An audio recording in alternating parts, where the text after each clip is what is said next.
Friends అందరికీ pink cabbage చూడండి, నేను ఇదే పట్టుకొని చెప్తున్నాను.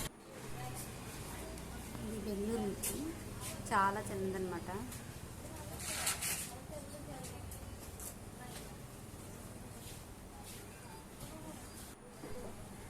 ఇదైతే తోటకూర, ఇది పాలకూర, చుక్కకూర, ఈ పింక్ తోటకూర.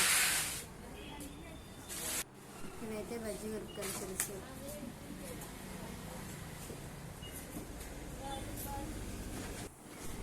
దొండకాయలు చూడండి ఎంత పొడవుగా ఉన్నాయో.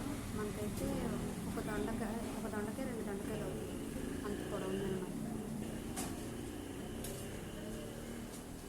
ఇదైతే పరుపులు వంకాయ, టేస్ట్ అయితే బాగానే ఉంది.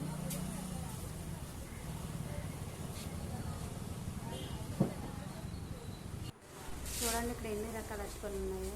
ఏవి మన ఆంధ్ర టేస్ట్ ఉందో, అన్నీ పచ్చి అరటికాయ పండు చేసుకుని తింటే ఎలా ఉంటుందో అలా ఉంటుంది. ఏవి